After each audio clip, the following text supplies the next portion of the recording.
ബ്രഹ്മപുരത്ത് കെട്ടിക്കിടക്കുന്ന ലക്ഷക്കണക്കിന് ടൺ മാലിന്യമുണ്ടാക്കിയ തലവേദന കൊച്ചി കോർപ്പറേഷനെ വിട്ടൊഴിയുന്നു. ബയോ മൈനിങ്ങിലൂടെ 2.93 ലക്ഷം മെട്രിക് ടൺ മാലിന്യം ഇതുവരെ കരാർ കമ്പനിയായ ഭൂമി ഗ്രീൻ എനർജി സംസ്കരിച്ച് തരംതിരിച്ചു.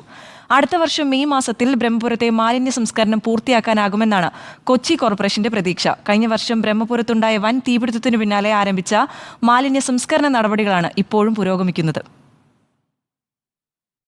മാലിന്യ നീക്കത്തിനായി ബ്രഹ്മപുരത്ത് കഴിഞ്ഞ നവംബറിൽ ആരംഭിച്ച ബയോ മൈനിംഗ് ആണ് ലക്ഷ്യത്തിലേക്ക് നീങ്ങുന്നത്.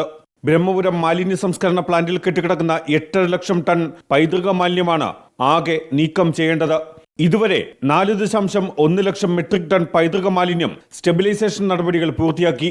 ഇതിൽ 2.93 ലക്ഷം മെട്രിക് ടൺ പൈതൃക മാലിന്യം സംസ്കരിച്ചു.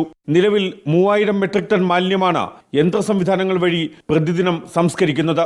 മഴക്കാലത്തും മാലിന്യ സംസ്കരണം നടത്താനാകുന്ന യന്ത്ര സംവിധാനങ്ങളാണ് ബ്രഹ്മപുരത്ത് പ്രവർത്തിക്കുന്നത്. 2025 ഏപ്രിലിന് മുമ്പ് തീർക്കാൻ കഴിയില്ല എന്നായിരുന്നു കൗൺസിലിന്റെ ആശങ്ക എങ്കിൽ ഈ പ്രോസസ്സ് കംപ്ലീറ്റ് ചെയ്ത് കഴിഞ്ഞപ്പോൾ നമുക്ക് മനസ്സിലായി ഇത് 2025 ഏപ്രിലിൽ നമുക്ക് പൂർത്തീകരിക്കാൻ കഴിയുമെന്ന് നിങ്ങൾക്ക് ബോധ്യമായി. ബ്രഹ്മപുരത്തുള്ള എല്ലാ സാധനങ്ങളും മാറ്റി അടുത്ത വേനൽക്കാലമാകുമ്പോൾ ബ്രഹ്മപുരം നിവാസികളും കൊച്ചി നഗരവാസികളായിട്ടുള്ള ആളുകൾക്ക് ഒരു കത്തുപിടുത്തത്തിൻ്റെ ആശങ്കയില്ലാതെ പോകാൻ കഴിയുന്ന സംവിധാനത്തിന് ഒരു ഫലപ്രാപ്തിയിലേക്ക് കാര്യങ്ങൾ എത്തുകയാണ്. മാലിന്യം സംസ്കരിച്ച് നീക്കം ചെയ്യുന്നതിന് ടണ്ണിന് 1690 രൂപ കൊച്ചി കോർപ്പറേഷൻ കരാർ കമ്പനിക്ക് നൽകുന്നു. സംസ്കരിച്ച മാലിന്യങ്ങളുടെ തൂക്കം 24 മണിക്കൂറും CCTV ക്യാമറകൾ വഴി നിരീക്ഷിക്കുന്നുണ്ട്. ഇതുവരെ 41,504 മെട്രിക് ടൺ RDF വിവിധ സംസ്ഥാനങ്ങളിലെ സിമന്റ് ഫാക്ടറികളിലേക്ക് കയറ്റി അയച്ചു. ACC, JK, ഡാൽമിയ, അംബുജ, അൾട്രാടെക് തുടങ്ങിയ മുൻനിര സിമന്റ് ഫാക്ടറികളിൽ ഇന്ധനമായാണ് RDF ഉപയോഗിക്കുന്നത്.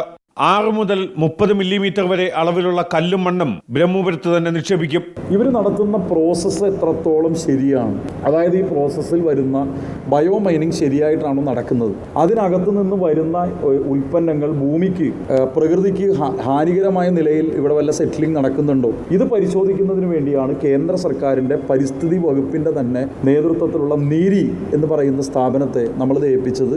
അവർ ഇപ്പോൾ 2 തവണ വന്ന് പരിശോധിച്ചു. 2 times they have come. 2 തവണ അവർ വന്ന് പരിശോധിച്ചിട്ടുണ്ട്. 2 തവണയും എന്നെ പരിശോധനയ്ക്ക് ശേഷം അവരെന്നോട് പറഞ്ഞത് വളരെ ഭംഗിയായി ഈ കാര്യങ്ങൾ നടക്കുന്നു എന്നുള്ളതാണ്. ദേശീയ പരിസ്ഥിതി ഗവേഷണ സ്ഥാപനമായ CSIR നീറിയുടെ അനുമതി അനുസരിച്ചാണ് പുനർനിക്ഷേപം. 2023 നവംബർ മുതൽ 2025 മെയ് വരെ 16 മാസം കൊണ്ട് ബ്രഹ്മപുരത്തെ മാലിന്യ നീക്കം സമ്പൂർണ്ണമായി പരിഹരിക്കാനാണ് കരാർ ചുമതലക്കാരായ ഭൂമി ഗ്രീൻ എനർജിയുടെ ശ്രമം. റിപ്പോർട്ടർ, കൊച്ചി.